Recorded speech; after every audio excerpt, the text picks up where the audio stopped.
What's up, headbangers? Welcome to another episode of the Talk Louder podcast, where we geek out on all things rock and roll. Hit that subscribe button on our YouTube channel. Leave us your likes and comments. You can also leave likes and comments on our Facebook page.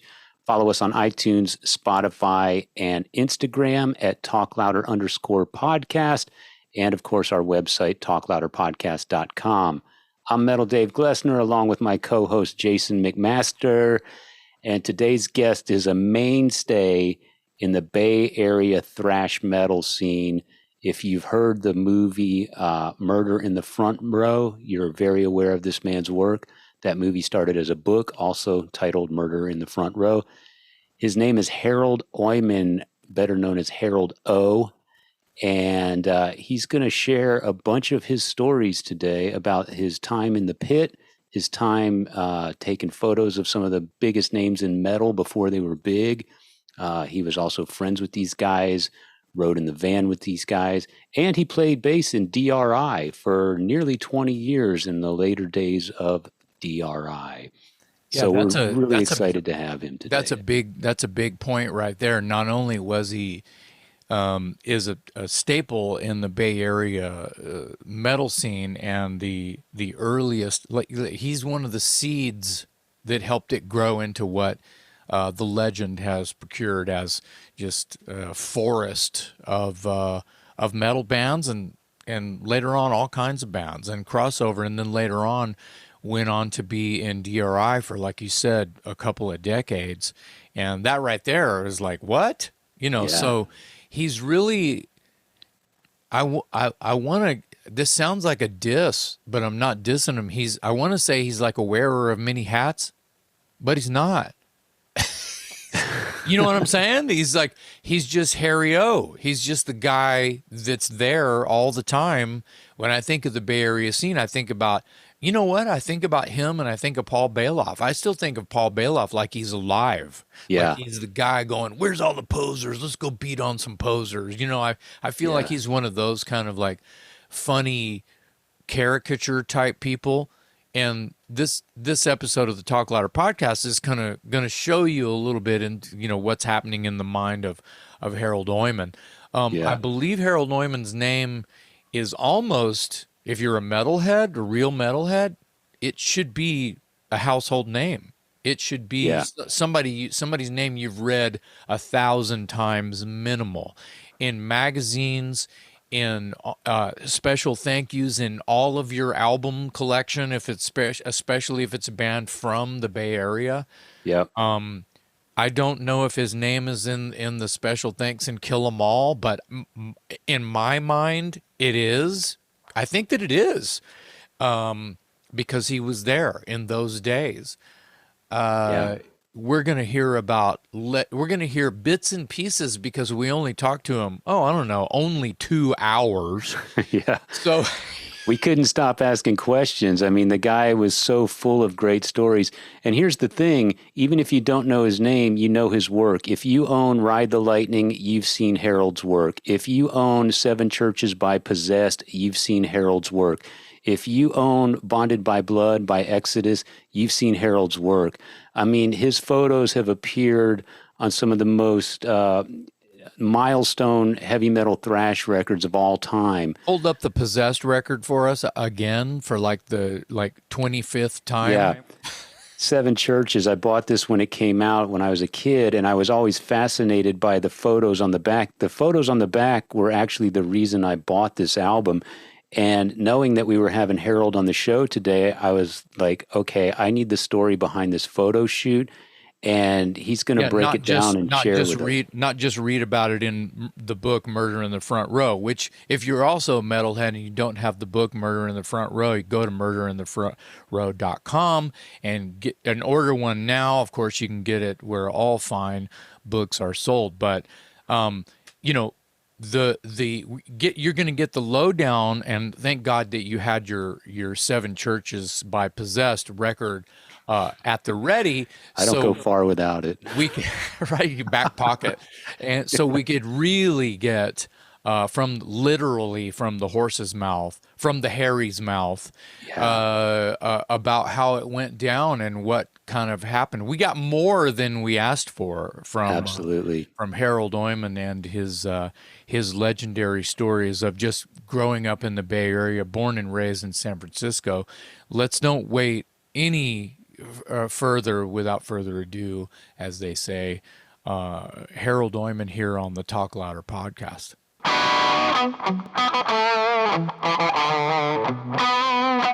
You are, in my eyes, a legend of the Bay Area scene, which is really why and what this show is all about. It's why we have a show to talk to like people who are maybe almost as big a nerd as we are, for rock and roll, and just the whole thing, right?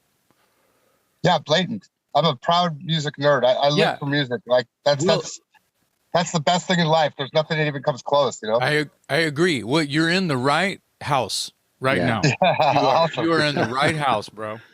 Big time. We I would probably want to start by just playing like I'll just call it the name dropping game here on the Talk Louder podcast, the name dropping game. So tell a story when I call the game name dropping. So if I say, you tell a story about after I drop something. Death Angel. Fill in the blanks. Death Angel. Most underrated Bay Area band that should be huge.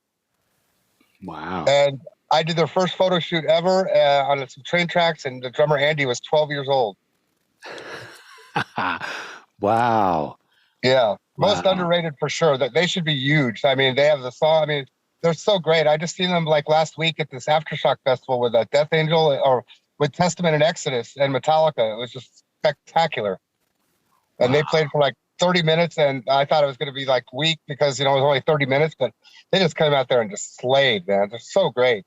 I saw your post about it, and that's what I like about your posts on social media. They're a little bit, and correct me if I'm wrong and throw rocks back at me, but they're a little sort of just stream of consciousness.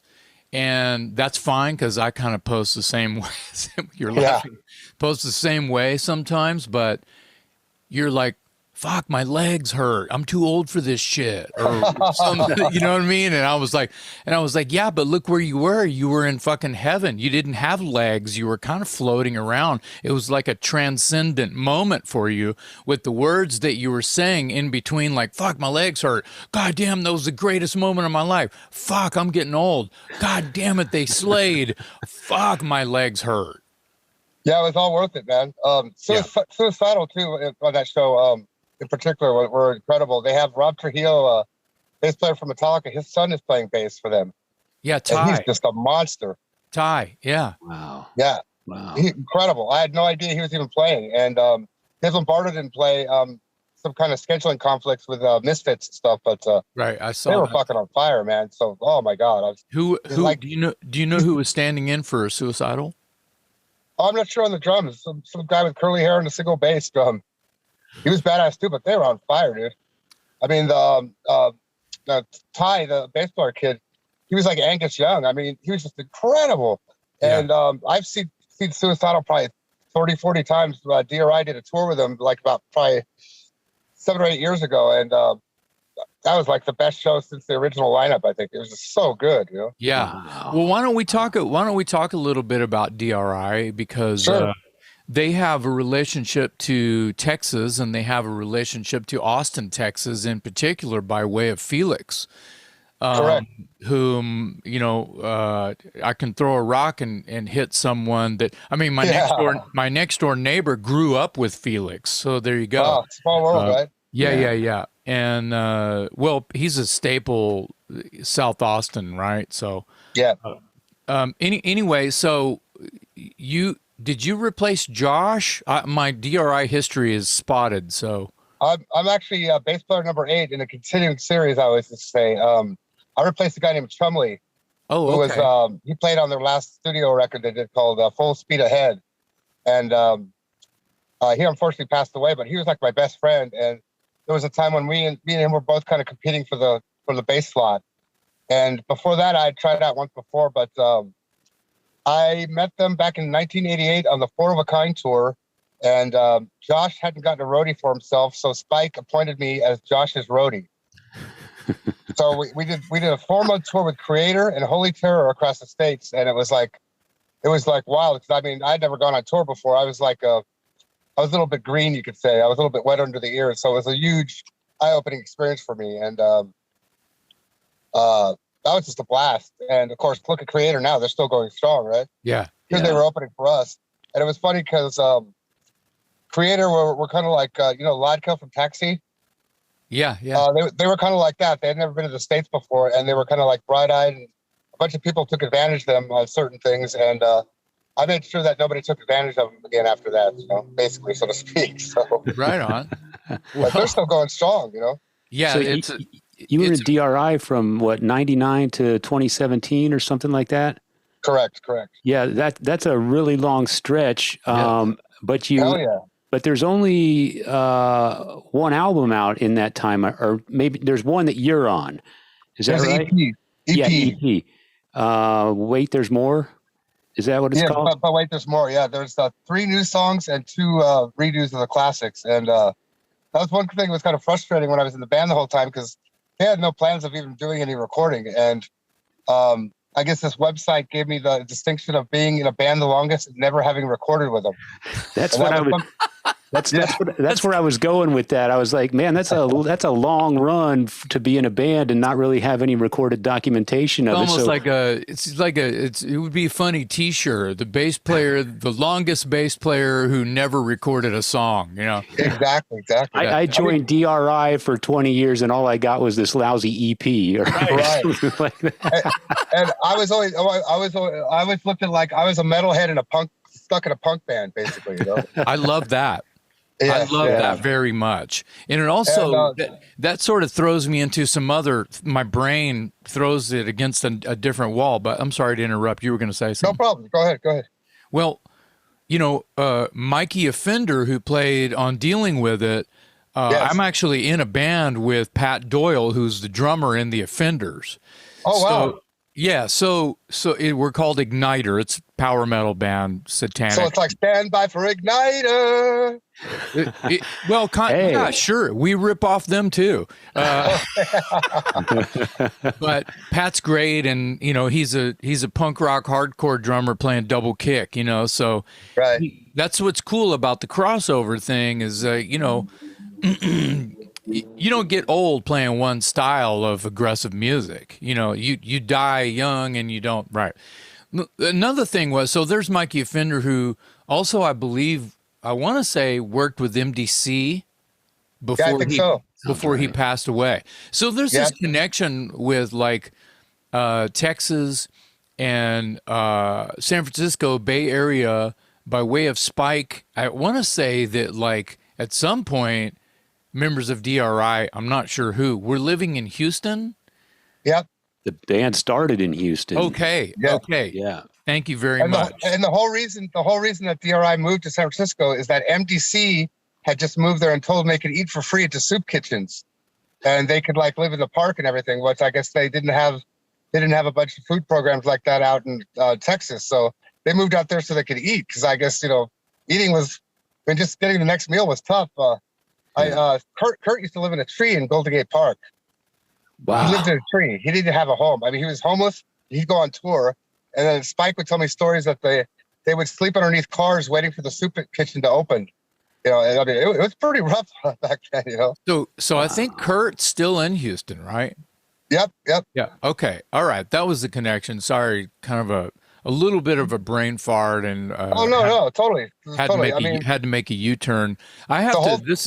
This kind of I always do this. I'm not trying to make it be about me, but there's more of a connection. My first vinyl appearance was on a compilation record called "Cottage Cheese from the Lips of Death," and it was / a Texas hardcore compilation. Right. And it had DRI on it. It had Really Red, Stickman with Ray Guns. It was a bunch of San Antonio, Houston, Austin punk bands. DRI, but the Offenders and DRI were, and it was Watchtower song. The song Meltdown was on there, and Gibby Haynes did the cover. Buttholes, of course, were on it, and it was an honor to be asked. Here's these high school kids playing technical, kind of speedy jazz metal, kind of screaming bullshit metal that were like fit right in. So and they put you on a punk. They put you on a punk compilation. Yeah, that's awesome. Cool. Just like a metalhead being the bass player for DRI. There's no It's not even a surprise to me. So. Yeah, exactly. And Texas. Texas is like that's where they started and everything. And Spike was actually from New York, and he was making his way like to California, and he kind of stopped in Texas, and then he ended up staying there, and they ended up forming the band there, But they used to practice at Kurt's house. This is the classic DRI song called Madman, where they had the tape recorder running, and they recorded the dad coming in. I just got off work. I don't want to hear your crap. And I know it well. Classic. Oh, I know it well. Yeah, exactly. I heard that story, and I think that's also where the band got the name, because wasn't the dad ranting and raving and calling them a bunch of dirty, rotten imbeciles or something like that? Exactly. Yeah. There you have it. Name. One of the greatest names ever, courtusy of somebody's angry dad. Exactly. It's kind of perfect. No, that's great. I had a blast playing in the band, though. I almost lasted 20 years. Yeah. And I got to go all over the world. I played South America. For some reason, DRI has always been really big in Hispanic or like Latino countries, like Spain, Mexico, all South America. We used to play festivals down there in front of like 30, 40,000 people. We played one with co-headlining with Destruction. I think there was 80,000 people there in Colombia somewhere, and it was a free show. The government was like sponsoring. Whoa. So it was huge, and it was just, oh my God, it's like isn't there was like 5 different pits going at the same time. It's just such a thrill. Isn't that incredible when when a government is sponsoring a hardcore show? Oh yeah, exactly. And people in those countries like that, they're much more like they're much more into the music. They're much more dedicated. I mean, music seems to mean a lot more to them down there than like people here is kind of like flavor of the month kind of thing, Right. Yeah. Well, and what a lot of people don't realize, whether it be from a soccer mom to even someone who, teaches music to someone or whatever, all walks of life, there's a lot of people, they just don't know. I mean, they're just ignorant to it. That the fact that there are countries, Canada's like this, Australia's like this, all of the South American countries are like this. The governments will, whether it be local or the country itself will sponsor the show.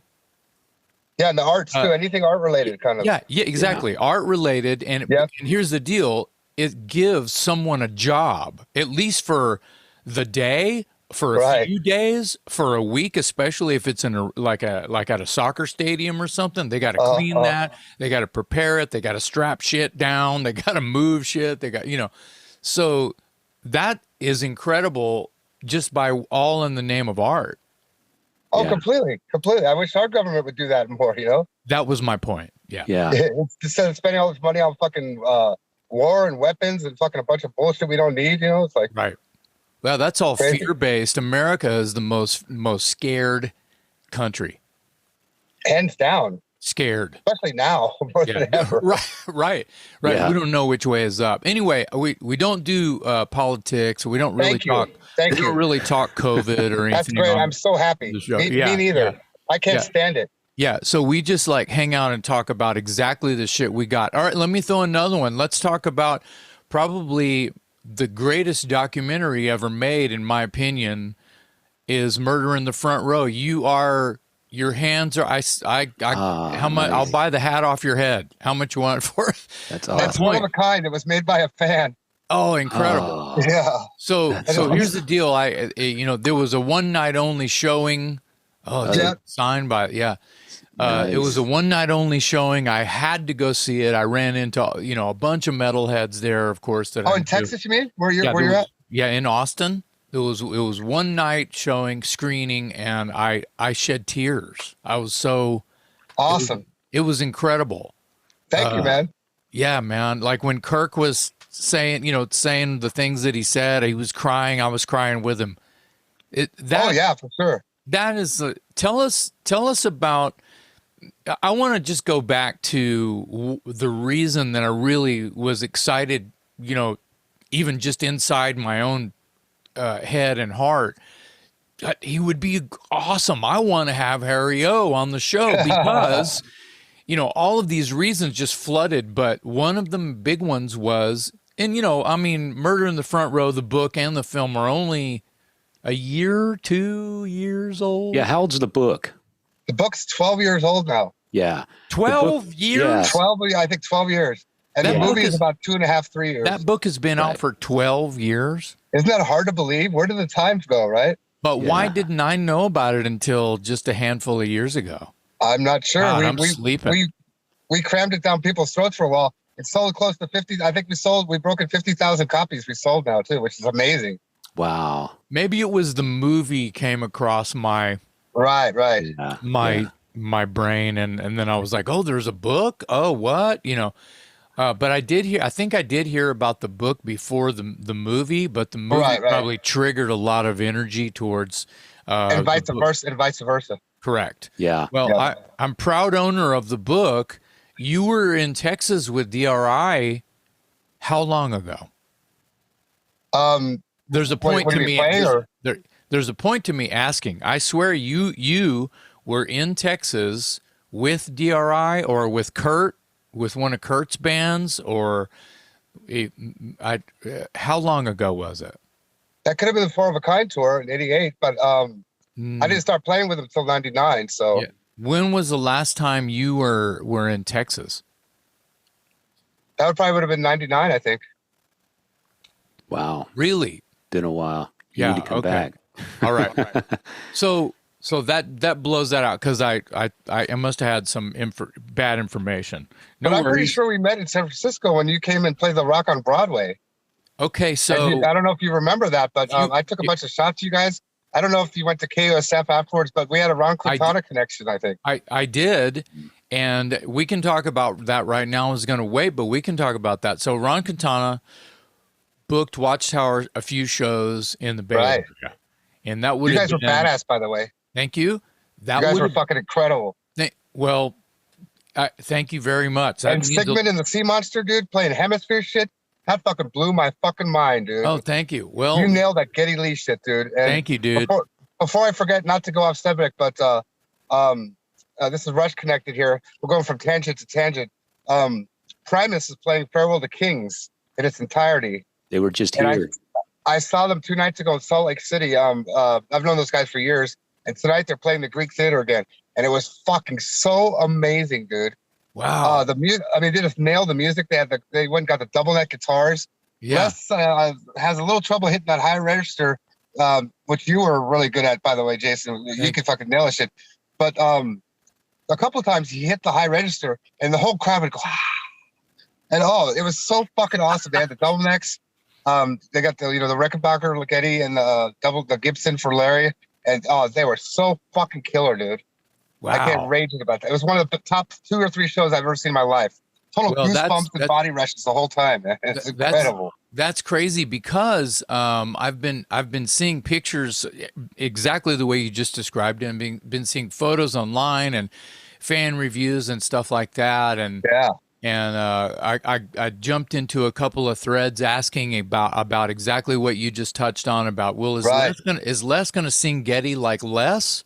Or is he going to try to sing it like Geddy? And then some of the parts, like some of the ones that were really high, he sang the entire part in the lower register. Oh, okay. So it's all the hypocrites are slandering. He's all the hypocrites are slandering. It's like he'd sing it lower, but he actually took lessons from Geddy preparing for this tour, and the stage setup is exactly like Farewell to Kings.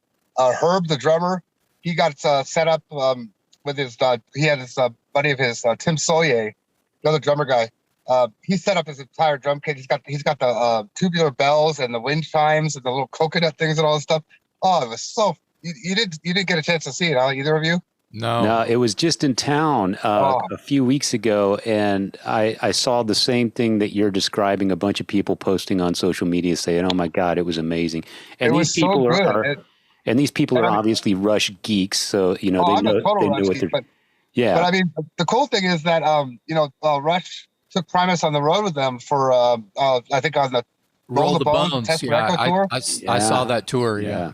and it was a trip because Les has this kind of quirky stage presence. He always used to say, "I'd like to thank you and you and you and whatever like that." And then next Rush tour, Geddy Lee's doing the exact same thing, and I think they influenced each other. Yeah. And Larry, the guitar player for Primus, he was telling me just about every night before they'd go on stage, they'd have a little thing where they'd all jam together in a room. And the only rule was you weren't allowed to play your regular instrument. You had to play something else. But they would have these jams where they would be playing coffee cups and coffee cans and all kinds of weird shit like that. And Geddy Lee came to the Bay Area once. He was on tour with Rush, obviously. And he went out fishing with Les out on the bay. And he had to be back a certain time. I guess they ran out of gas or their engine blew up. So here they're stuck out on the bay. I guess they almost drowned. And supposedly Geddy Lee barely made it back to the show in time. Wow. To play the show. I mean, it was like an adventure, you know. Whoa. And I think that's great. There's a great Primus book called Along the Electric Grapevine or something like that, where they talk all about that. But yeah, they're best buds, man. It's so Someone cool. needs to make like a biopic film that has scenes like reenactments of them fishing and the truck running. Yeah, exactly. That would be fucking hilarious. And Geddy running down the hallway, putting his kimono on, whatever, make it be fucking great. Yeah, it would be sweet. And there's another connection there, real quick. If I may just go off on one more little tangent, man. here. Of course, that's why you're here. Yes, the tangents are where we go for. Yes. Blind Illusion was a Bay Area metal band that started in '78. Yes. And of course, that was Les's first band. Yes. Yeah. And they've had like probably 35 different lineups, really unstable lineups. But Les and Larry play on their one album, The Sane Asylum. And if anybody's in the kind of proggy metal, kind of psychedelic vibe, people used to say they sounded like the Grateful Dead meets Metallica, but that's not a very good description. But they had all their Marshall cabs like with tie-dye, and the drum heads were tie-dye. And that was always one of my favorite records of all time. So great. And Mark Biederman, the guitar player singer, he's the one guy that's kept it together. I bumped into him a few years later. He started playing. He was still doing Blind Illusion, but it was like this kind of country Neil Young twang thing that he was doing. Weird. Yeah. Dude, you got to get back to the heavy stuff, dude. You got to start playing stuff like that on the album that you guys did, And I'd love to jam with you guys, with you. And basically it was just him at that point. And so me and a drummer learned a bunch of songs. And then I approached Mark and I said, Mark, we already have some of the songs down. Can we jam? And we did, and it was like magical. And this was like 3 or 4 years ago, right during the last couple of years of D.R.I. So basically I got to join Blind Illusion, one of my favorite bands, which is incredible. So well, I knew Blind Illusion was legendary Bay Area band that Les Claypool was in, and I used to hear about how I heard about it was Metal Mania, Ron Quintana's yeah, exactly. It's the only way that a kid in Texas would know really anything about the Bay Area scene. That magazine was awesome, right? Yes. Yes. It was the best, I thought. I was happy to contribute, fanzines, and then later on, they would talk about the Bay Area scene in magazines from other countries. Kerrang, for one. Sounds, and mainly Kerrang, I think. Metal Hammer, Hard Shock. But that's how I heard about Metallica. It had the photos of Lars with the short hair and the silver spandex and shit like that. Oh, yeah. And you probably took the photos. Yeah. There's a good chance. Yeah. There's a good chance. Yeah. Let's talk about. I'm sorry, Dave. Go, Dave. No, okay. Yeah, I've got. You're going to have to forgive me, Harold. I'm a journalist by trade, so I've got a list of questions, and your background is really interesting to me. And I wanted to first of all, I wanted to set the stage for anyone that's not familiar. You put out this photo book called Murder in the Front Row. You said 12 years ago. It obviously turned into a motion picture a couple years ago.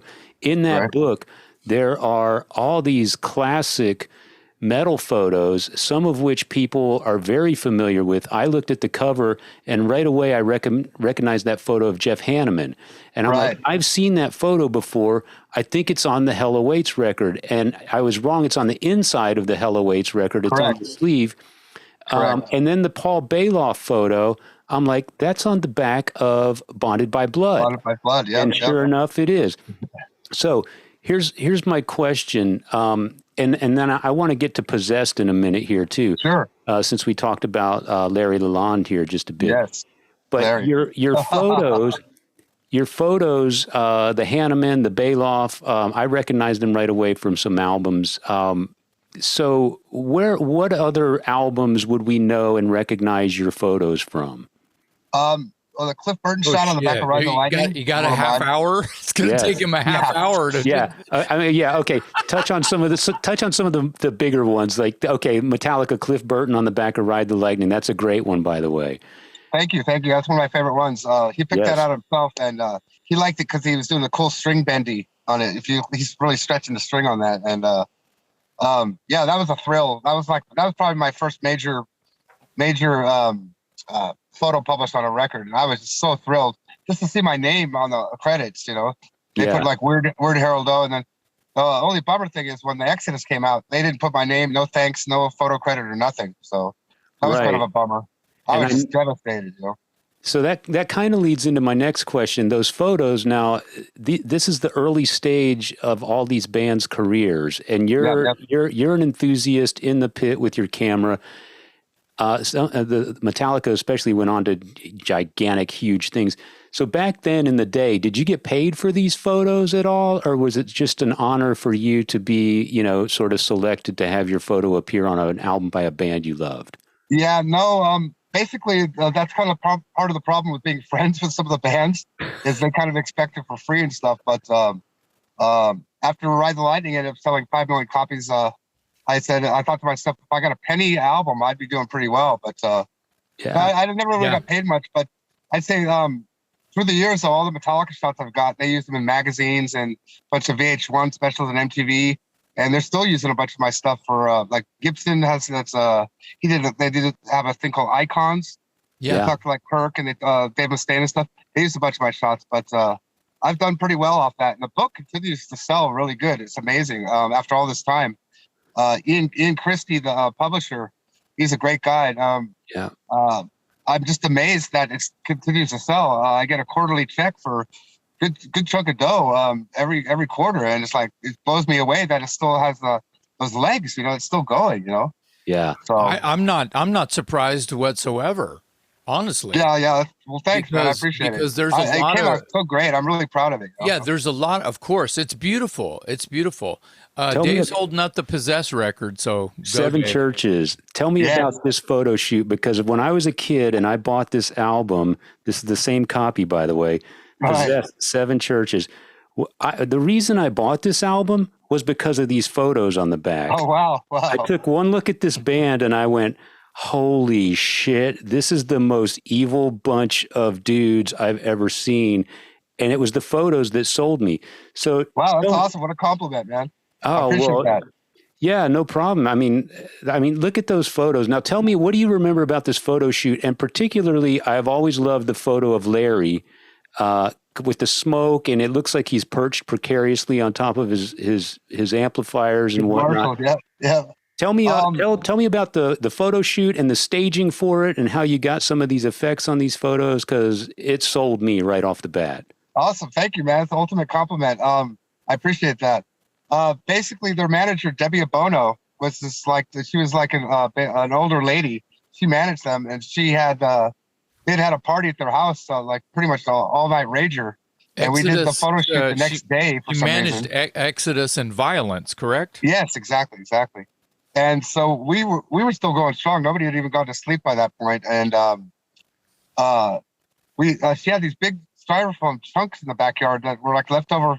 Yeah, there we go. There's Larry. She had these big styrofoam chunks left over from like a refrigerator or something, and we just kind of set them up, and we started putting blood, which we made out of Caro syrup and red food coloring, which we trampled all over the house. It was all sticky. Yeah, there we go. And Debbie's son made a fog machine out of a pickle barrel and a hairdryer, and it worked. It worked fucking awesome. And that shot of Larry, the first one on top of the Marshalls there, we were totally wasted on Everclear, just wasted out of our skulls at this point, after drinking all night long. So Larry had to have Toby Rage, a crazy other character in the Bay Area, had to hold his legs behind the amp there, and yeah, that was one of the funnest photo shoots ever. We had tried to do it a time before that, and we lit off a orange signal flare in their basement where they practiced, thinking it was going to be a cool smoke effect. Next thing you know, the entire house is filled with orange smoke. You couldn't see your hand in front of your fucking face. And this big orange cloud just descended on the neighborhood because they were up on the top of this court.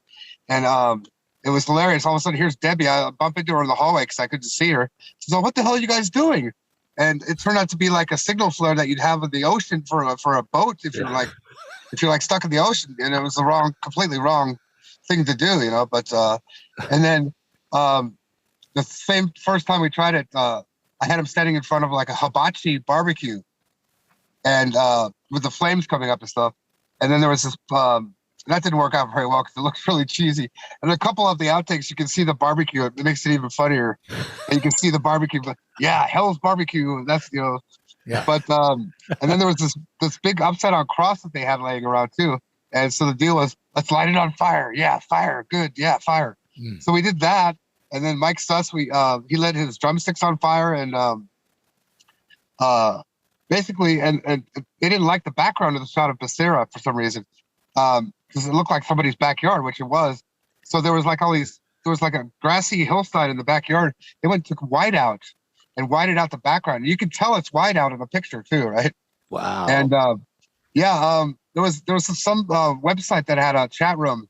And all people were talking about was the photos on the back of 7 churches, and how the photos just made it look so evil and killer. It was like all these like European death metal bands said that was like a big influence, like Emperor and all these bands like that. They loved that shit. And it was a trip because in the Bay Area, to be totally honest, in the Bay Area, they weren't really that big of a deal here. I mean, just another metal band. But I did a tour with them and Slayer, and they went up to Sacramento and oh my God! They went up to Sacramento and Portland and Seattle on I think it was Hello H tour or something like that. But and they were treated like gods up there. It was like completely different vibe in the Bay Area. Maybe of course they coined the death metal thing too. So late 1984. Yeah, that was a good one. That was one of my funnest ones I think ever. Well, wasted out of our skulls. I've always said that, never underestimate the power of a good band name or good album art, because there's been a lot of things that are here in my collection that I bought just for those reasons. And, not all of them were home runs, but I spent my money and I brought it home because the photos were badass, or the artwork was badass, or the band just had a great name or whatever. A lot of people said that about Maiden. They bought first Maiden album just based on the artwork and the pictures of the band, Yeah. That's a perfect example, I think, So what are you, that, I mean, that obviously was a great story behind that, but what for you personally were your most memorable photo shoots? You take a lot of live photos, and I know that's very spontaneous, but as far as staged photo shoots with bands, what were the most, couple of the most memorable for you? Well, we did this with James Hetfield and Kirk, Metallica. We were like bored some afternoon. We're just sitting around drinking beers. And we're all, let's go do some photos, for what the fuck. Totally nothing planned. So we went over to Kirk's mom's house. We had been at the Metallica house drinking all afternoon, whatever. And they brought all their guitars over there. And we got even more drunk. Lots of drinking going on back there. Tons of drinking. Sounds like it. Total excess. I mean, I can't even believe that we're here talking about it, Right. But it was just a spontaneous photo shoot. They went up to Kirk's bedroom, and they laid all the guitars out on the bed, and they just got in the bed with all their guitars. And it was just spontaneous. It was weird. And they started smoking cigarettes. We thought it'd be funny if they were in bed smoking cigarettes, Yeah. Because you always have a smoke after sex. Yeah. Oh, we laughed so fucking hard. And that's one of my most memorable shoots with them. And then the next day I was so hungover, I missed work for the third time or whatever, and I ended up getting fired from my job. I think a PG&E for that, but it was totally worth it. Totally worth it. And as far as the live stuff goes, there was a show Possessed in LA with D.R.I, No Mercy with Mike Muir, Anthrax, Corrosion of Conformity at the Olympic Auditorium, the big wrestling ring down there. Wow. And as I was taking photos of Possessed, the entire barricade slid forward, and I got pinned between the barricade and the stage. I probably would have been killed if I hadn't gotten up on stage and my leg was still down there. My leg got trapped between the crowd and the audience while Possessed were on stage, and I totally got my leg crunched. And on the second or third Possessed album, they thanked me as Harald Osteoporosis O. And, osteoporosis is like a bone disease and stuff. And so that was kind of a wild thing. And weird story, I write about it in the book. We had gone to this in-store, Possessed done an in-store down in LA, in this tiny little record shop, heavy metal store. I can't remember what it was called. But the owner of the club had given me, Jeff Becerra, and Mike Terreo these pentagram necklaces as a gift. And everybody that had one of those necklaces had horrible stuff happen to them that day. I've heard about this story. This story has a little bit of lore and legend to it. I've read about this. Yeah, exactly. Yeah, but I mean, it's weird. It's in the book. That's right. That's what exactly, it is. Exactly. In the book. Right. But it was just kind of weird because nobody else had anything go wrong. But so I broke my leg. Jeff Becerra got his ass kicked by some Suicidal guys. They got their set cut short by 15 minutes. They only got to play like 25 minutes, something like that. Trejo's amp went out on him when they first came on. On the way to the hospital, the ambulance had a flat tire. And then the other ambulance that came to pick me up to bring me to the hospital after that, their engine problem, they went out or something like that. I mean, it was just crazy. Everything that could go wrong. And here I'm going into shock in my leg. I had a total, fracture in my kneecap and stuff. And here I'm going into shock. It was just crazy. So the second we got to the hotel, Debbie urged me to get rid of the pentagram necklace. And I threw it out the window. And in my mind, it's like, I look at it like a Twilight Zone episode that I was the star of. I was the guy that was going through this hellish thing. It's like, and so for the longest time, whenever I heard Possessed, my knees would start to kind of ache. And I actually won a lawsuit. I got a $250,000 settlement against the promoters of the club for being negligent because the barricade was totally rickety. And luckily, I had a photo pass. So if I didn't have the photo pass, they could say, "Oh, I wasn't supposed to be in there. Who the hell is this guy?" Right. Yeah, no, I was going to use that in court, and turned out one of the guys split the country, and the other guy declared bankruptcy. So wow. So so that was kind of a bummer, Wow. So you mentioned Jeff Becerra, and most people probably know, he was involved in a really tragic incident that left him paralyzed. But recently, in recent years, he's been back on stage, albeit in a wheelchair. But I saw recently that he's actually taken his first steps in about 30 years.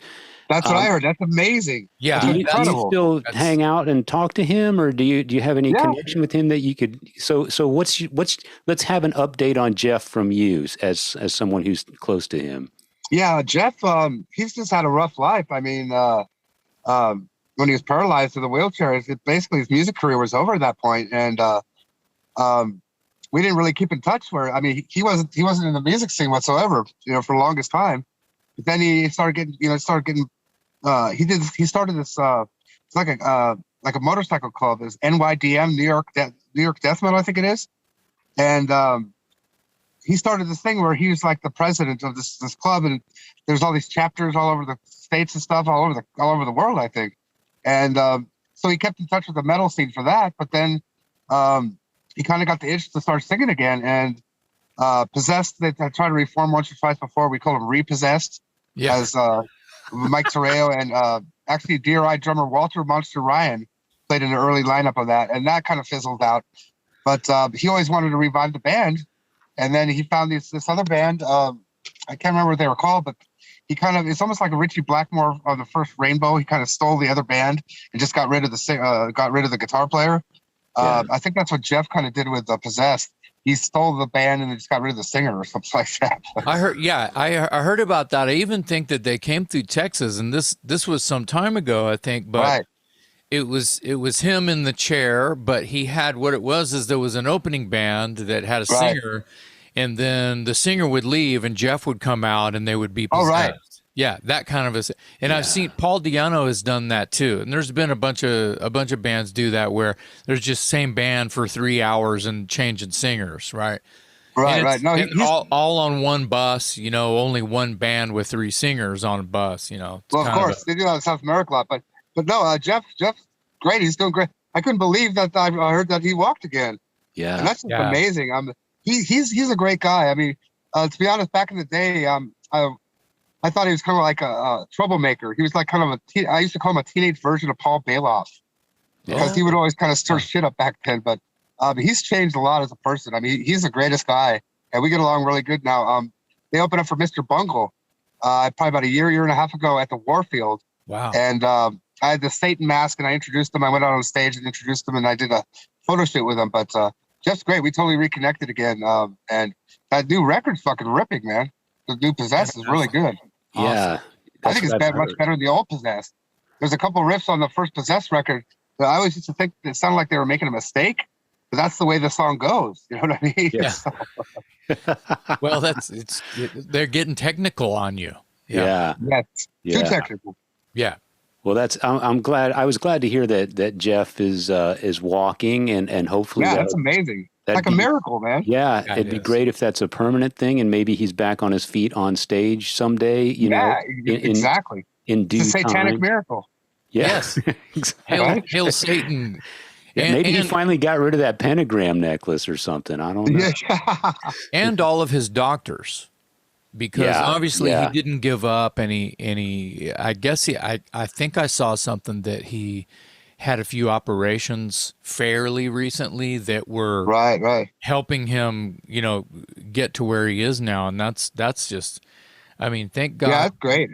I love it that he's a metalhead because it just shows he had some perseverance. I mean, sure, he was probably really upset and pissed off and went through a lot of sort of grieving stages type of a thing, but God damn it, that's power. I can't even imagine, Yeah, me neither. Yeah. Me neither. So let me ask you, as someone who was taking all these photos back in the day, do you have enough left over for book number 2, 3, 4, 5? Yeah, I actually want to start a Murder in the Front Row library with different volumes. We were talking about this is still kind of way early stages. But, hold on a second. When you say we, let's get the whole crew. Brian Lew, and there's a couple other folks. Yeah, Brian Lew was one of Metallica's probably first semi-official photographer, and I'd known him since we were teenagers. We both grew up in this suburb called Sunnyvale, just by chance, and we would always commute to shows together. We met at I think a Y&T show, and we would take photos at all the local bands and stuff. And he was raging about this band called Metallica, this new band from LA, and he totally introduced me to the guys and to the band, and we got in on the ground level pretty much. He's got even the earlier stuff when Mustaine was in the band with Ron McGovney even, and the Mustaine Cliff Burton lineup, which only lasted about 6 months. So I'm sorry that Brian's not from LA though. No. He lives here in the Bay Area. Okay. But he met them before I did. And got to know them, and he was crucial in introducing me to them. So. Okay, but this is pre-Cliff. Correct. Yeah. He met them when they first came up to the Bay Area. They played that Metal Mondays and stuff. Okay. And he hit it off with them really well and stuff. But awesome. He documented. He's amazing. He's like a human encyclopedia. I mean, you can ask him what date did Metallica play the Stone on the Ride the Lightning tour? He'll June 3rd, night. He's amazing. So he would be another guy. He would be another guy. He would be another guy that we would love to nerd out with. So yeah, you should. Just plant I'll the seed. give you the contact information for him. Yeah, He'd be a great interview too. That'd be awesome. Make sure it's okay with him that we contact him. No, he's totally down. I'm glad Jason brought him up because I have his name on my list here in front of me. Yeah. So just to give credit where credit is due, Brian is your partner in this book, Murder in the Front Row, and you guys basically worked together and combined your photos, and that's what gave us the book. So, and Ian Christie, the publisher, he's got a company called Bazillion Points. He's the one that put it all together. He pretty much laid it all out to the art direction. He's the one that suggested me and Brian combine our efforts, which was a brilliant idea because because Brian's got photos up to a certain point. When Cliff passed away, that was kind of it for Brian. That was kind of like the straw that broke the camel's back as far as being into the scene, and he kind of drifted away from stuff after that happened because he was all kind of jaded about that, unfortunately, Yeah. But you can understand why. We can all for sure, without a sympathize doubt, for. I mean, I don't blame him, Yeah, of course. But I kind of kept going, Yeah. But it took about 2 years from start to finish. Ian came down from or came out from New York, and we got together in this room and scanned a bunch of negatives on some high resolution scanner, and we had a blast. And it was like he considered like the Seven Churches photo shoot to be cool too, and he freaked out when he saw my original negative envelope that said "Possessed Seven Churches" on it. This is the envelope that contained the negatives from that album and stuff, But he's great. He's a great guy. He puts out a bunch of other great books too. He did the Tom Warrior, Big Celtic Frost history book, and a bunch of stuff. And he's a funny guy. I mean, the picture of Lars doing coke in the book, right? He came up with the caption for that. It says Metallica secrets revealed. James and Lars have matching yellow toothbrushes. And sure enough, you look, and in the picture, there's 2 yellow toothbrushes. The joke was, how do they know which one is which, Yeah. And this is a picture of Lars doing blow. It doesn't say anything about doing a big pile of blow, but Right. I thought that was just like brilliant. And there's a picture of Dave Lombardo at a D.R.I. show up front, singing into the mic with Kurt. And it said, Ian came up with this. This could be the moment when crossover was born, which I thought was a great caption. Yes. So. Yeah. Yes. I know. But, yeah. I know. Put it out. I know his name well because I read all, I'm a writer myself, and I collect all these books, and his name is always at the top of the list with all the great books and the great bands and all that stuff. He's an awesome guy. He's a great hang too. He's just and as far as like him taking care of us and the accounting for all the book and money stuff, he's just like honest to it. He's almost too honest, Wow. So I mean, like I said, we've done really well off that, and he's just a great all-around guy to work with, amazing. So that could have gone that could have gone south for such a beautiful product, Yeah. It could have. He could have just kept, he could have been skimming the top the whole time, but obviously you have a great relationship with. Oh yeah, he's amazing. And he did a lot of the art design and stuff too, Yep. Yeah. So let's go back even farther. So when you're a kid and you're discovering rock and roll for the first time, what show would you say was your first thrash show? Like what show elevated beyond just rock and roll or hard rock and was good freaking thrash? I'd say probably Judas Priest on the British Steel tour. Yes. I was shrooming my brains out, and it's the first time I ever saw people headbanging at a show. It was at the Warfield Theater, a tiny little place, British Steel tour. Halford came out with a machine gun at the end of Genocides. It's the fire stuff. I was tripping balls, and I'm all, what the fuck are these people doing? These guys are headbanging and stuff, and they were so killer and heavy. Halford would come out and he would sing so high, it's like it would make him go cross-eyed. He would be like, ah, and that was probably the heaviest show I'd seen up to that point. I mean, I'd never seen anything like it. These people headbanging and stuff. I'm like, what the fuck are they doing? Yeah, they were spectacular on that tour. And the heaviest fuse, ever. And the fuse was lit. There you go. No Turbo Lover that night. Put it that way. No. No, not at all. Yeah, in Halford's book, I hate to to put it, to hold the Bummer album. Turbo's not really my.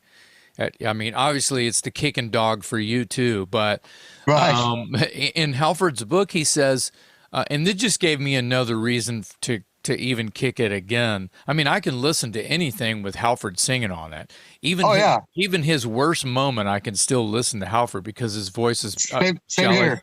Shall I say, just beautiful. So his book, which I completely fell in love with, and I went through all these mixed emotions as I read through his book. It's like I was with him, holding his hand the whole time. Totally. And it was very, very trippy. And there's some dark places and some really uncomfortable places and what have you. But at the same time, when he talks about Turbo, he was in rehab. He was really struggling. He was a coke addict. He was an alcoholic and all this shit. And he couldn't be himself anywhere he went. So he's Right. his internal demons just completely destroying his soul. And here he is in the studio recording Turbo Lover. He didn't have his beloved thesaurus. And Right. he thinks his lyrics are crap because of that, but with Right. all of the other crap that I just threw up on the table there. So Turbo Lover has all the points against it that no one knows about till they read Rob's words in that chapter Right. in his book.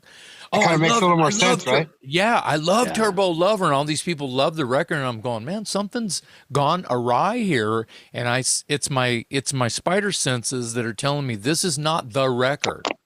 This is not Right. the Priest record. And people fucking love it. All my friends love that record, and that's great. But something's not right about it. Yeah, I agree. Something was off. And they did a cover of like Johnny Be Good or something like that too for that. Did it for a movie. Yeah, they did it That for a was movie. on Ram It Down, I think. Was it? Yeah. Yeah, you might be right. You might be right. That's after that. So, But it is horrible. You're right about that. Rob came to a D.R.I. show in Arizona damn. one time, and we did Really? a photo with D.R.I. and Rob Halford together, and he gave me one of his business cards, and it says Rob Halford, the metal god. It says on the business card itself. Oh, And I I'm thought that so was jealous. so fucking cool, man. I'm so jealous. God That's awesome. damn it. I'm hanging up right now, man. God damn it. It was great. During D.R.I.'s set, I kept on grabbing the microphone and going, "Are you high?" Yeah, thank you very much indeed. And I was doing all this like stage raps, and the D.R.I. guys were going, "Shut up, man, you're embarrassing us." And it's like, I fucking had a field day, man. I couldn't help myself, you know. Right. Well, I hope he was a good sport about your craziness. Oh, that's awesome. Which brings me to one other point here. Overkill from New York, right? Yes. Yeah. They're Jersey. cool guys. I think they're cool. Yes. Maybe a little bit overrated with some people. They're not my cup of tea, but they're great guys. D.R.I.'s done a bunch of shows with them, and they had that song "Hello from the Gutter," right? Hello Yes. from the gutter. Yeah. And as a joke, me and my friends used to always say, "Would you please pass the butter?" And so we played the 70,000 tons cruise on one of the excursions there, and Overkill happened to be on the same bill as that time, and so totally random occurrence. We go into the kitchen to get some food, and here's Bobby Blitz sitting down for breakfast, you know. So I go, "Oh my God, here's the perfect opportunity to, like, me being the kind of fool that I am." I already know what's This going to is happen. going. Yeah. So I sit down at the table next to him. I've known him a while. He's a cool guy. We're acquaintances, you know. And he's really involved in talking to some other guy about who knows what, you know. And so finally I kind of interrupt him. I go, "Bobby, what's up, man? This is Harold. How you been?" Shake his hand, sit across the table. I go, "Can you just do me one favor?" He's all, "What's that?" I go, "Would you please pass the butter?" And he looks at me. I kind of interrupted this conversation. He looks at me, and he didn't say a word and just went back right into the conversation. And just ignored me. Yeah. And I thought it was fucking classic, you know. I don't think they got a great sense of humor, but I guess not when it's about their own thing, you know. So Wow. That's I don't know what to hilarious. say. Yeah, you But caught my it. mouth's got me in trouble other times too, you know. I Well- just recently had a big blow up with Sean Killian about some violence. Did you know about that stuff? Yeah, Yes, I saw that. Yeah. I think the world saw that. I mean, let's don't dwell on that, because I know that it got you in some hot water, and then ultimately you called Rob and it was fine, and Yeah, it's all good now. But yeah, so. that's cool. But I understand how something you a person like yourself, and we don't, you know, just to be clear with our listeners here, I still, even if I apologize that on October 6, 1986, that I do not recall meeting you. I wish I remembered meeting you. It must have just been in passing. I remember meeting Paul Bailoff. Yeah. But that's cool. You actually remember the date you were out here, though, right? That's pretty impressive. That's like Brian Lew information. Definitely, I definitely remember the dates that I was in the Bay Area because of the obvious scenery behind me and the kind of person that I am. So, And you guys have become this fucking cult band now, kind of, right? In a way. Yeah. You know, That's fucking awesome, dude. Yeah, to be part. Well, you could say the same about you with D.R.I. That's amazing. The Blind Illusion to a certain extent, right? Yeah, who Yeah. knew? It's crazy. So the point that I was going to make with your Bobby Blitz story about how he just basically like turned you off and went right back and wasn't going to laugh at your, obviously you were just having fun, Oh right? yeah, of course, always. And he probably wasn't ready to have fun. Maybe it was too early in the morning.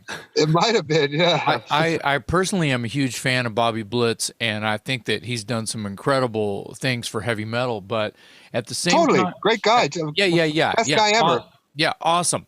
But let's talk about Harald O being the guy that steps in the shit and walks through the room, and you know that it's you with dog shit on your foot, and people are going, "Man, who's doing that?" And you did it on purpose to get a laugh.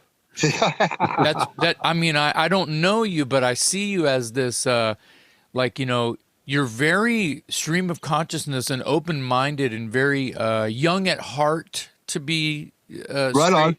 And Yeah, I've never grown up.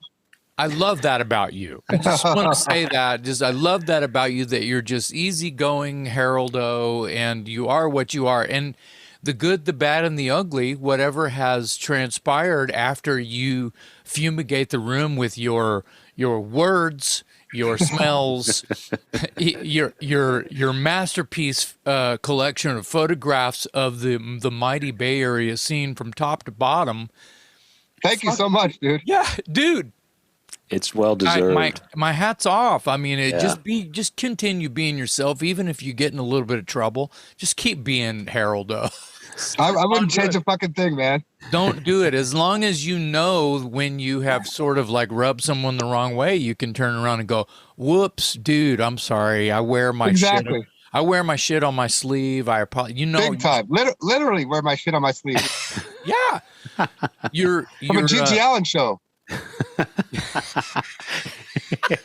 he gives a new meaning to the term "the shit hits the fans," right? Right. Yeah. Right. Yeah. Right. So you're literally wearing your shit on your shoe. Yeah.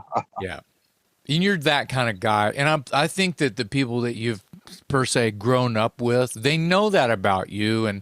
But I think that people get heated up about certain things too quickly. Yeah, for sure. For Harald O to realize when you sort of like let your stream of consciousness go, right? Right.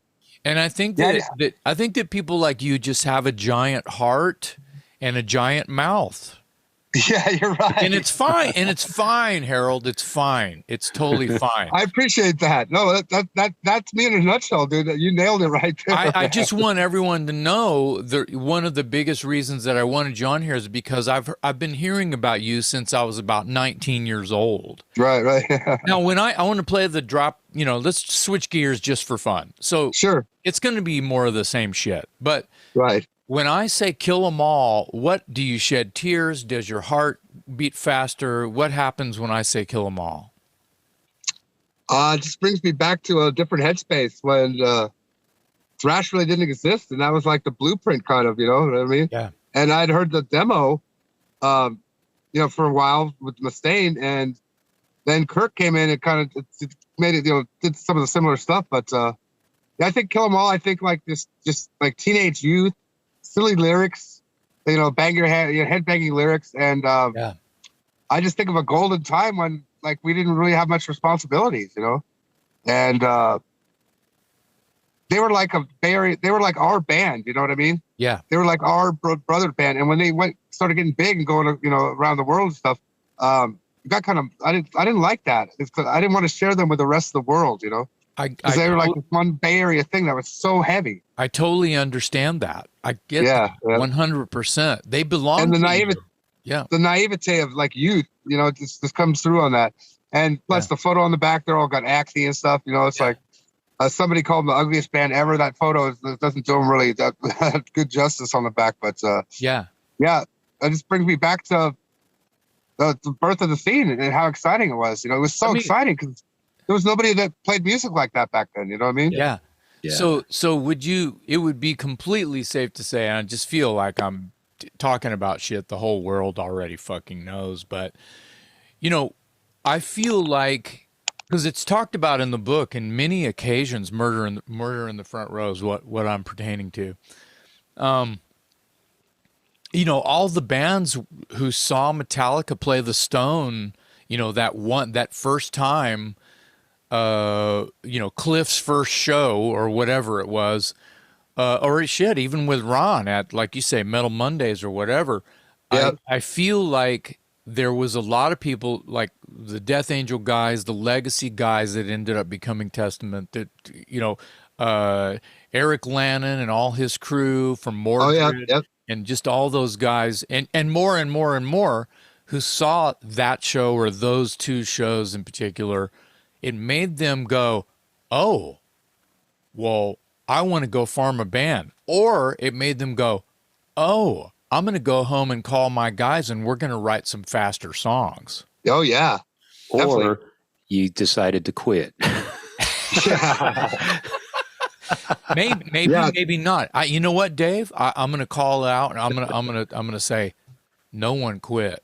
Yeah. That started a rumble. That started It totally did. Eruption of things. And Exodus too. I think Exodus needs to get some credit there.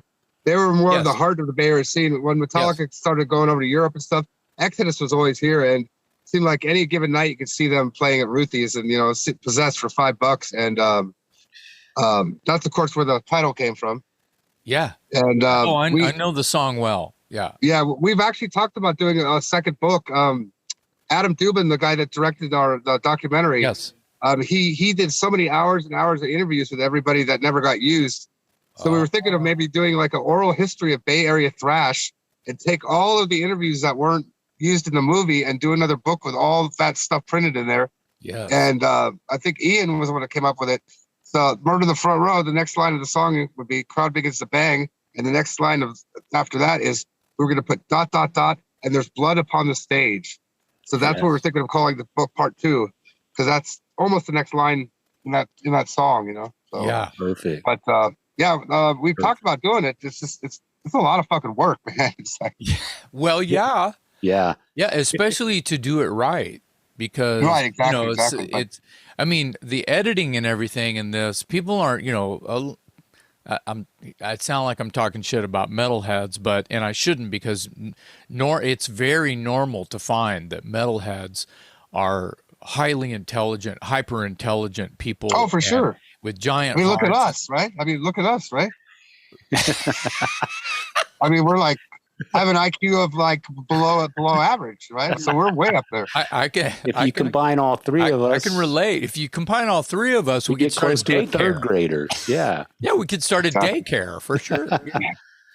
I have Go ahead, this wasn't Dave. on my radar, but Harold will appreciate this.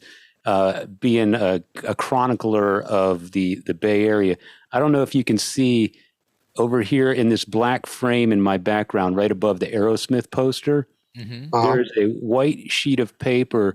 That is a handwritten note from Cliff Burton's mom thanking me personally for sending my condolences to her and Mr. Burton when Cliff passed away.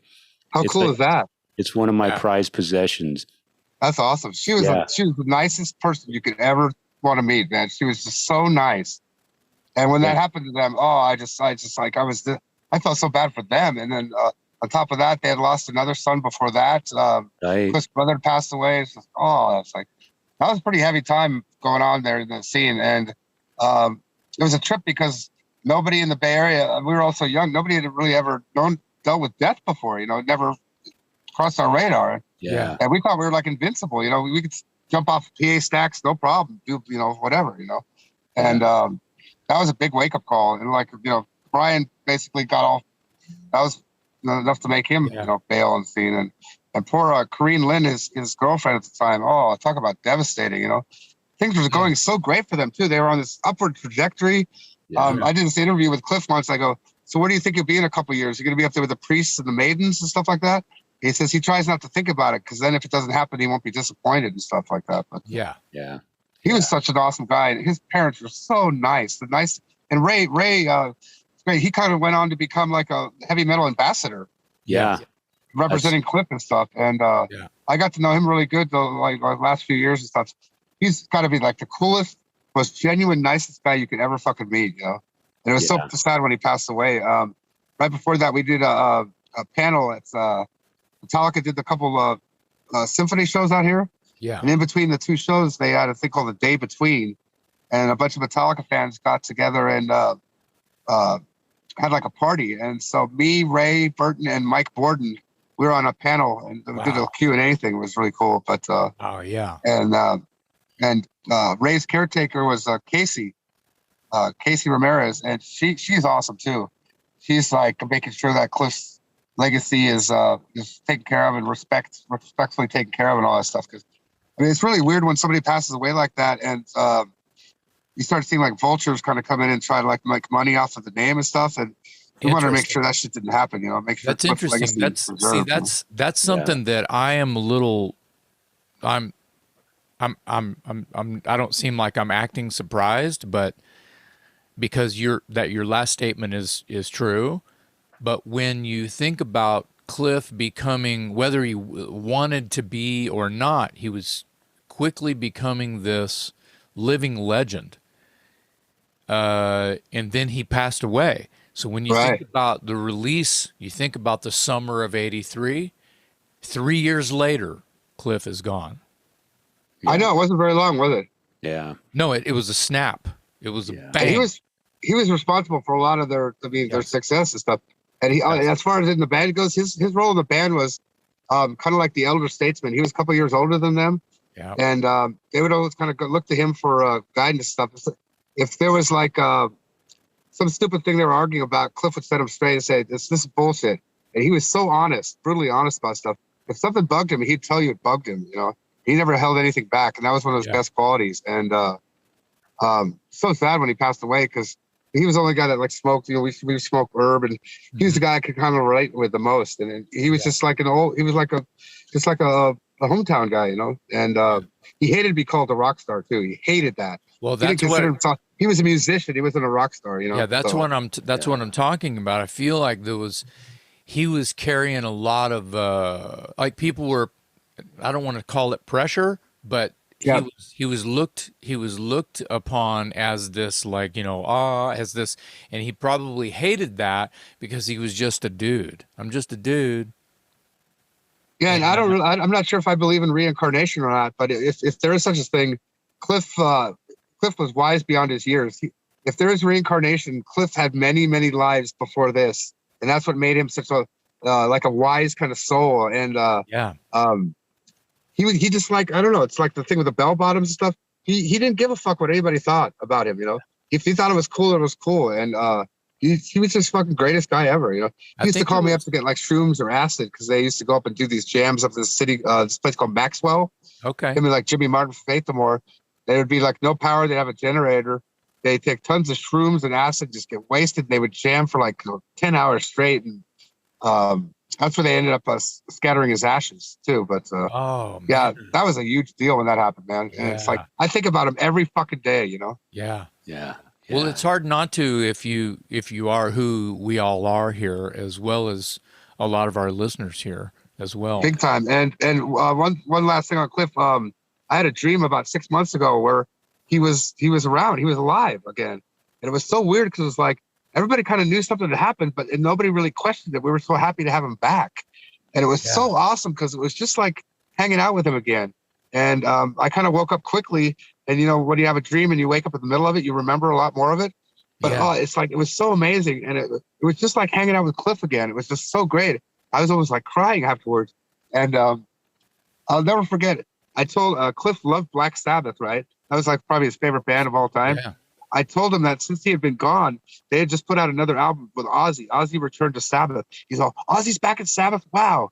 And I go, you got to hear the new record. So I was going to make him a copy of the new Sabbath album. He couldn't wait to hear it. You know, it was really freaky, man. But it was just like hanging out with him again. And James said the same thing, that he dreams about Cliff all the time. And whatever he does, it's just like makes him feel good. I mean, it makes him feel better about everything that, you know, like if there is, I don't know. I'm not that religious of a person, but it was just like hanging out with him again. It was fucking spectacular. So, really cool. Do you feel reconnection? You know, kind of sort of you get a chance to reconnect and sort of it's probably healing in some ways, you know? Oh, it totally is. Totally is. Yeah. Yeah. I mean, I feel better about the whole thing, you know. But it was so great because when I woke up, it was just like I had hung out with Cliff again. It was like it was like the spirit spoke to me or something. It was really trippy, you know. But yeah, that was huge for me, you know. Wow. But he couldn't wait to hear the new Sabbath album. It's like they got that together. It was so weird because like everybody kind of knew something had happened, but nobody questioned that he was back. We were just so happy to have him back again. Like, you know what I mean? Yeah. He was such a great fucking guy, man. I can't roar enough about that. So, yeah. So it's interesting to me that Kirk Hammett is really the only true Bay Area guy in Metallica. that's true. And it's been very interesting to me to find out just over time that like Kirk and Marco Sagata and Cliff and the Faith No More guys, and they like, I mean, I see them in like middle school together and shit. You know, just in my head, I'm going, Right. these are just dudes that are just from the hood, you know? And it's definitely family. And I feel like in the movie, The Murder in the Front Row Doc, that Kirk, no wonder Kirk has a lot more face time than seemingly to me than some others because of it, right? And I know that they were leaning in on that. And come to think of it, I know that I'm right because I seem to remember Kirk having a lot of like airtime in the film because he's the Bay Area guy. But yeah, he actually asked them for more time to be. He put, I guess they had like an hour and a half set aside for him. But when they did the interview, he said he wanted to talk more, and he did. And he had some great stuff in there. And between Exodus and Metallica, I mean, he was like this pivotal. It's like Gary Holt with the Slayer thing, you know. Yeah. It's like all points lead to Kirk or to Gary. It's amazing, you know. Yeah. Well, Gary's one of those. I feel like Gary is one of those sort of like still quite unsung heroes, and true metalheads know that when Jeff Hanneman passes, that who are they going to get? Fucking Gary Holt. Who the hell do you think they're going to get? Yeah, that was the first person I thought of. Yeah. I mean, plus it's like you can see some of the photos. I got all these photos of them hanging out together. They were best buds, man. Him and Gary, Jeff and Gary, you know. Yeah. So I mean, Jeff was still alive when he first replaced him, so he totally approved of him 1,000%. Of course. Yeah. Well, there was no audition. People don't think, you know, are they going to have auditions? You know, they're already putting Jeff in the grave, you know? Yeah, they didn't miss a beat, though, with that. I mean, because they already knew him as buddies. And I think that's what a lot of the photos come across in the book is that you can feel the camaraderie and the brotherhood in the photos, you know? Yes. And that's, I mean, there was competition between the bands and everything, but nothing to the point where kind of like where somebody would fuck somebody over. And it was a healthy competition, you know, between the bands, you know. Yeah. It's Metallica guys used to joke about Slayer guys a lot. We would do these fake mock interviews where I'd be interviewing James. He would pretend he's Kerry King, and he said he's got this new thing he's working on called upside down pants, and he wears them over his head and stuff. And it was great. Wow. I introduced the two bands the first time they met each other. I'm sure Carrie loves that story. Oh yeah. Yeah. Exactly. You introduced the two of them for the first time? What's that? You introduced Slayer and Metallica for the first time? Yeah, they'd actually played together, but they never really met. But the first time they ever met was at the Kabuki, Slayer, Venom, and Possessed, I think it was. Whoa. And I got Kirk Hammett and Kerry King together for the first time, and they had a bunch of stuff in common. And then we got the other guys together. And if you look at the picture, there's one with the Hanneman and James. Everybody, he's standing above James, and he's doing this thing with his hand. Looks like he wants to hit James in the head, kind of subliminal. And there's even another one with him and Lars, where he's basically just saying "fuck you" to him, and they don't even catch it because they were so wasted, you know. But little subliminal hints here and there, you know. Yeah. But it was healthy competition for sure. Yeah. Well, there's a bunch of pictures that I've seen of Slayer guys, probably more Jeff than Kerry kind of a thing, but wearing Kill 'Em All shirts, wearing Metallica shirt. Oh yeah, for sure. Yeah, of course. There's no. I feel like the competition is real, but there's not really any competition. Exactly. Like I've seen enough footage of Kerry King. I'm paraphrasing where he is actually saying these fantastic things about Metallica. Oh yeah, and Dave Mustaine's guitar playing, he was blown away that said he was always blown away that he never looked at the guitar neck and stuff, you know. Right. Yeah. And of course, he was in Megadeth for about a minute too, you know. Yeah, I recall. Yeah. I recall that. That was a trip, man. That was a trip. I bet. God, this is some such fantastic moments in metal that sort of like circulate or have veins that lead back into stem to the Bay Area. Oh, for sure. Because I feel like there was probably something. It's probably the book or an old Metal Mania piece that I read that's stuck in my head back here from 30 years ago. About it. It's probably the book where Kerry was up all night with Dave and a bunch of people building like a stage set for the first time Megadeth was to play in the Bay Area. Right. Okay, good. So yeah. With all the cabinets too. Yeah. All the Marshall cabinets. Yeah, because we have to be, here's that competition thing, whether that, that strife between Metallica and Mustaine was real or not. And I'm sure it was. Oh, that was you. That was definitely pretty real. But I think what I'm getting at, really, I'm just trying to fluff it a little bit. What I'm getting at is that stage show was important because they had to be bigger and faster than Metallica. Oh, yeah. Plus, he said he tried to look as threatening as possible. So he put a bunch of bandoleros on with bullets. He had grenades and stuff on there. I remember those photos. He tried photos. to make it look like as the most threatening as possible because he was out for blood, man, for the longest time. Yeah. But in the end, I'm really glad. I don't want to bring up some kind of monster scenes, but right. Even though I just fucking did. I really don't want the competition to be like where it was, hey, fuck you guys, because it's just childish as hell. I say this a lot, and see, I'll just throw this around the room. I feel like when you've just climbed off of a U-Haul in a strange land in New York, when you're California dudes and you drive all the way through the country and you maybe never really been anywhere. Other than Lars seems well read and traveler kid. Completely. Yeah. But so when I feel like Lars is someone we're sort of haven't being talked about here. Where I could go off about Lars about how there would be no Metallica if it wasn't for Lars. But let's do this. You're in the truck. You're a teenager. You drive to New Jersey, New York, or Rochester, New York, I believe. And then I'm talking about Mustaine, then you get kicked out of the band for whatever reason. It's not important right now. But because you're a teenager and the experiences you have with how to treat another human being are very nil. Because you're a teenager. You're not an adult. You're not a kid, but you're not an adult. You're this freak of nature. You don't really have these correct emotional values to be able to put in all the right places when you're going to... When you're going to do something that's threatening or going to be emotionally crushing to someone or whatever, because you don't really know how they're going to react. Hey, here's your Greyhound bus ticket. Get up. Your bus leaves in an hour. I believe the lore and legend of the story go. That's setting things in motion. Mustaine being a teenager as well. Teenagers snickering I can only imagine. I wasn't there. And then guys in Anthrax showing, Cliff outside going, yeah, Mustaine's on a bus. What? Yeah, he's out. Kirk's on the way. Those stories there, you're like, what? Just being a fly on the wall, that's crazy. My point. Fast forward to the rivalry, Mustaine Metallica.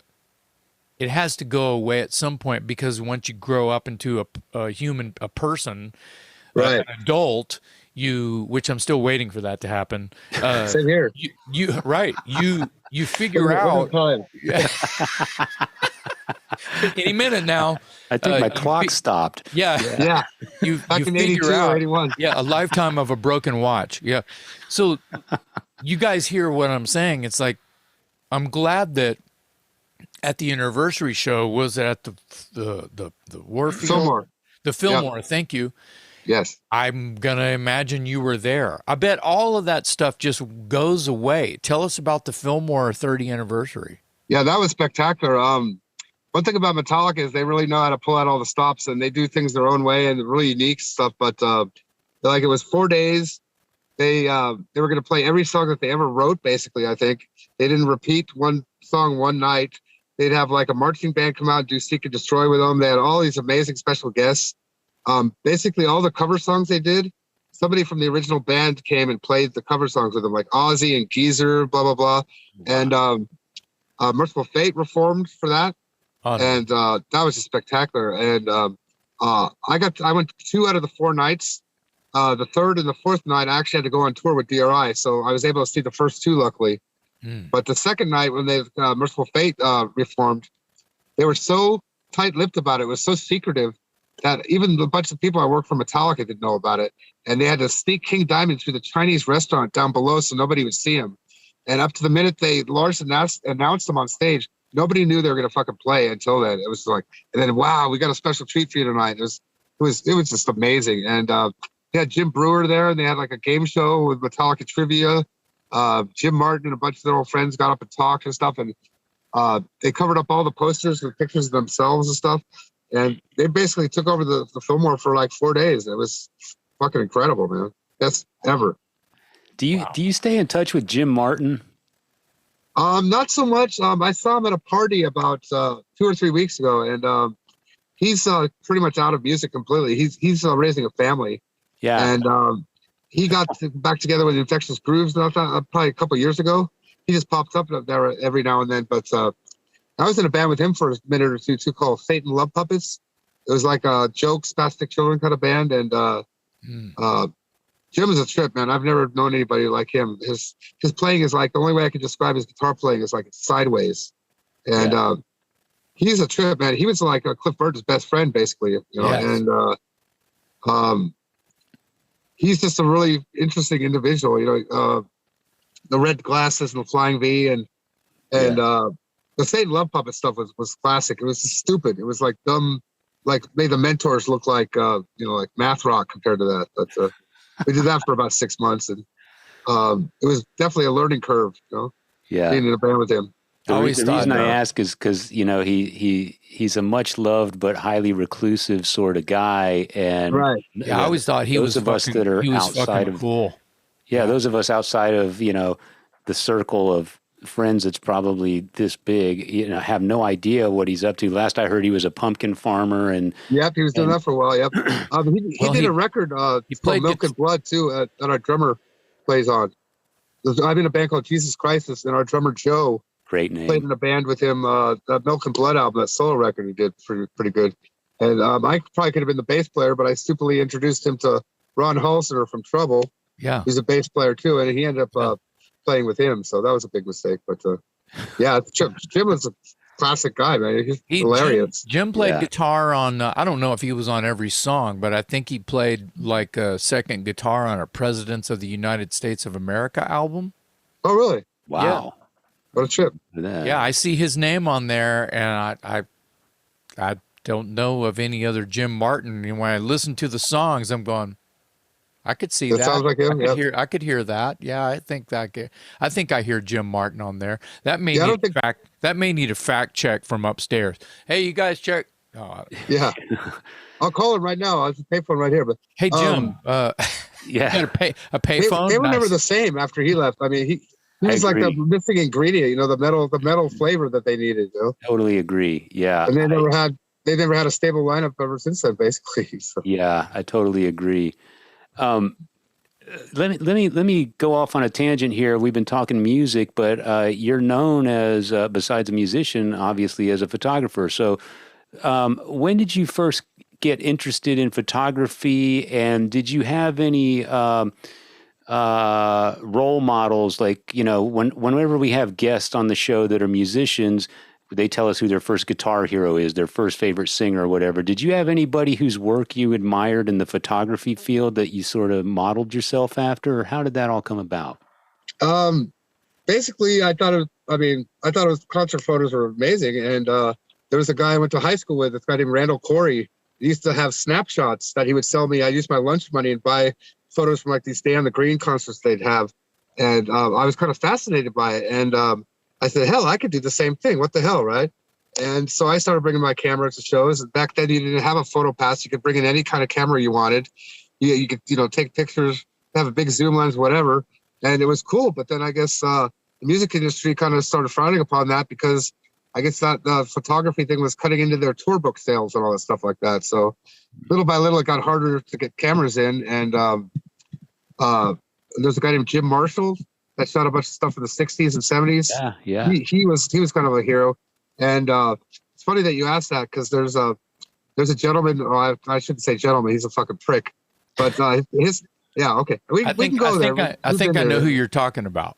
Yeah, an Englishman named Ross Halfin. Mm-hmm. And he shot a lot of the early Maiden stuff. And I used to kind of look up to him because he was in Kerrang. He was like the main Kerrang photographer. And I finally got to meet him at a Maiden show backstage. I asked him for his autograph, and he just looked at me like, "Are you fucking serious? Why the fuck would you want an autograph from me?" And he pretty much was a complete prick to me. He just blew me off. And then through the years, he's kind of been like a pain in my side.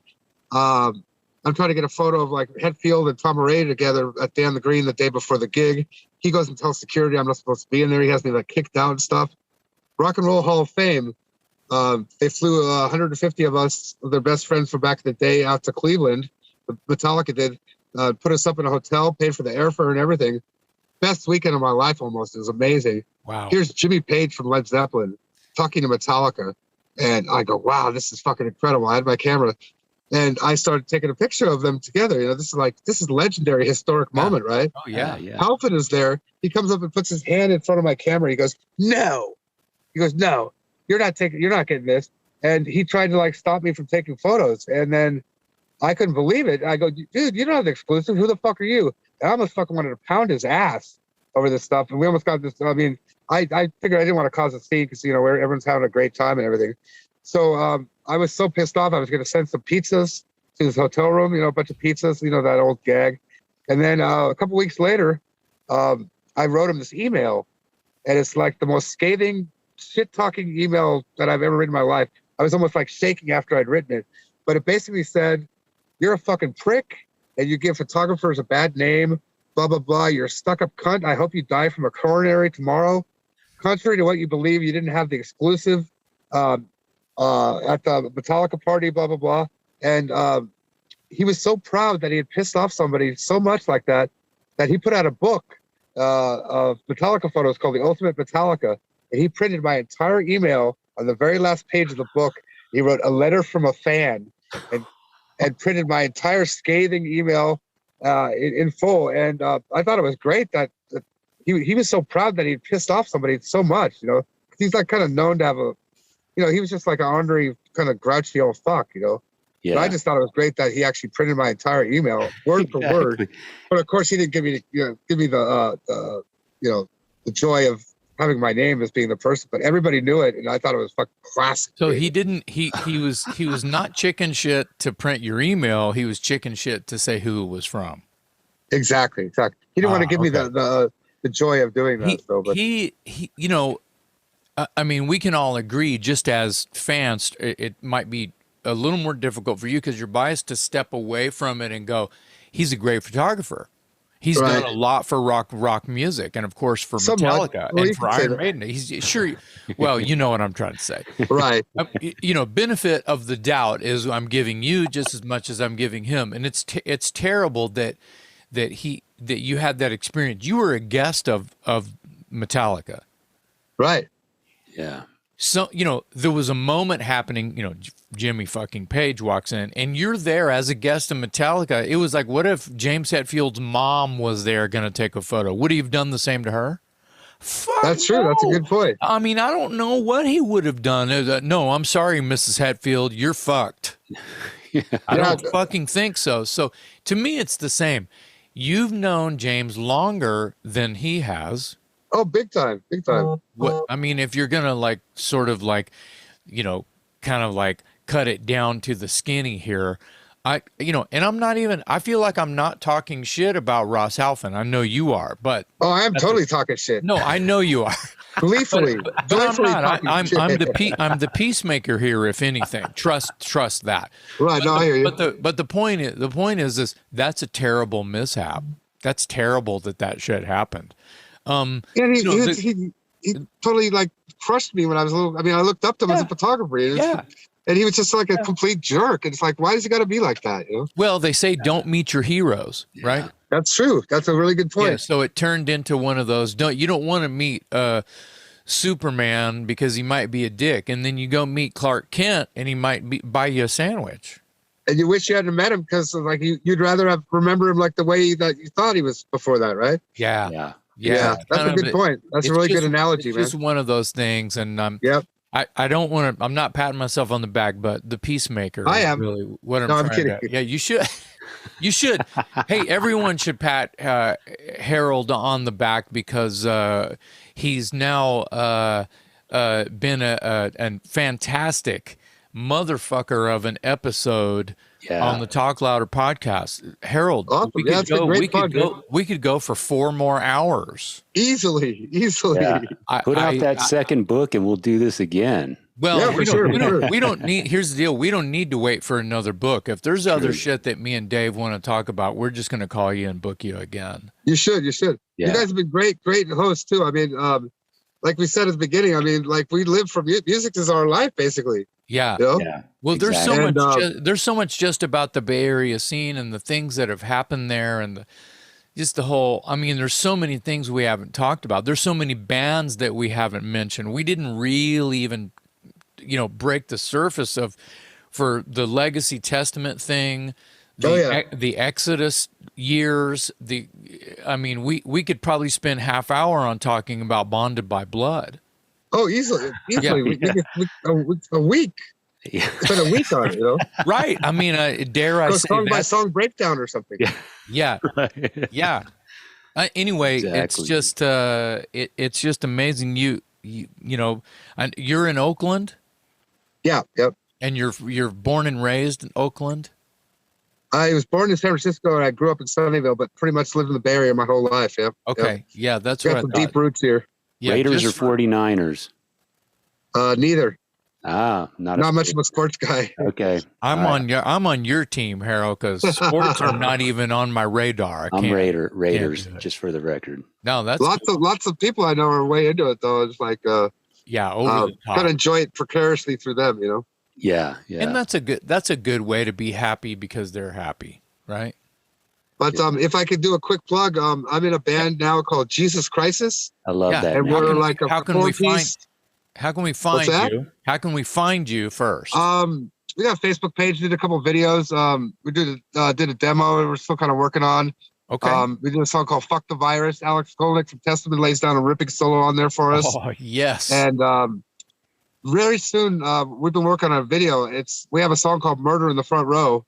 Yep. And it's basically about 800 of my photos. And it talks all about the Bay Area scene. Let me spout off a couple quick lyrics here. Slayer showed no mercy and taught us hell awaits.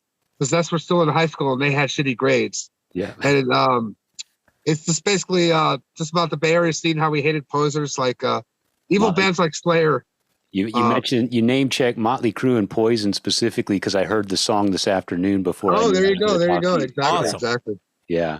People say they don't like the part we say gayer and stuff. That's the way we talked back then. It's not very politically correct. Yeah.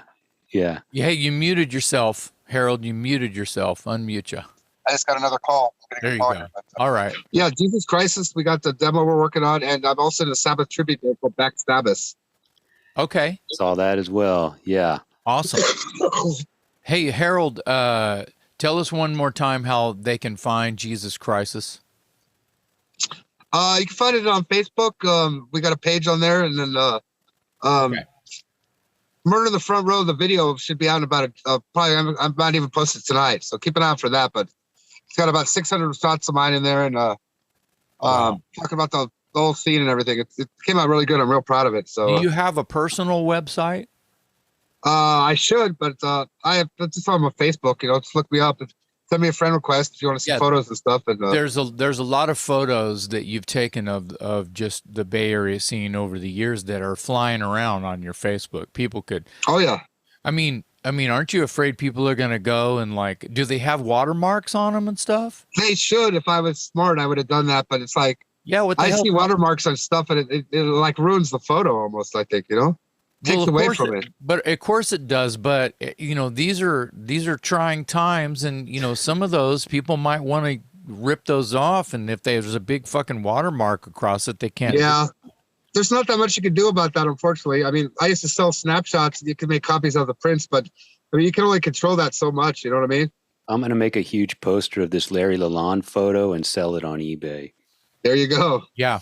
Do you think that how many, before we let you go, do you think that it's in the thousands that people don't realize Larry Lalonde from Primus was once in The Mighty Possessed? And here's I don't think anybody knows about that. And let's go one farther. Let's go one farther. They need to think about it, man. They need to learn.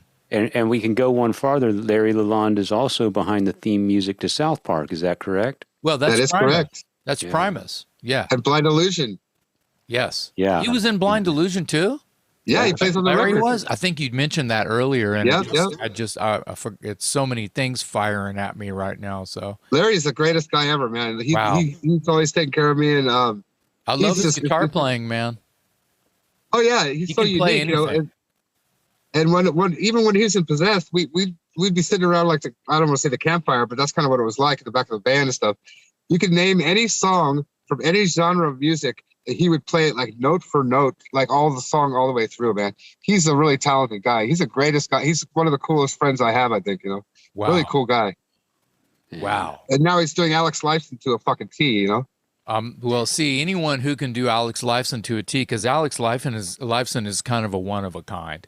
Oh, for sure. Yeah, he's a one of a kind. And I can see that tonight. In fact, right after this, I'm going to the Greek Theater to see them do the Primus thing again. You know? Unbelievable. Dude, oh my God. Right when we just talked that, I just got a text from Larry Lalonde. Holy shit. At the top of my phone, it said something about the show tonight. Oh, synchronicity. And here we are talking about him on a fucking Yes. Wow, that's amazing. Well, listen, have an awesome time and just thank you, man. You know, tell people, and I'm not groveling or begging, but just tell your friends about Talk Louder. It's a really fun podcast, and I'm glad. Oh, for sure. I've had a great time. You guys are great hosts, great questions. You guys know your shit, and we're coming from a very similar place, you know? Yeah. Yeah. This was great, man. Harold, thank you so much. It was nice to meet you and pick your brain. Likewise. And wow, what a wealth of stories and history and experience. And again, people that don't have Murder in the Front Row need to go check it out. It's awesome. And with that, I'd like to thank our special guest, Harald O. I'm not going to attempt to say your last name. I don't want to. Oimoen. Just kind of like a Three Stooges thing. Oi. Yeah. It's, Jim Martin used to have a little thing. You go, Harald Ointments. His bass playing is a disappointment. Love it. And on that note, we'll wrap it up. Harold, thank you so much, man. You've been a blast. I really appreciate it. I'm Metal Dave. On behalf of my co-host, Jason McMaster, I'm Metal Dave Glessner, along with our special guest, Harald O. Okay. And thank you all for listening to another episode of the Talk Louder podcast. Thanks, guys. Have a good one, man.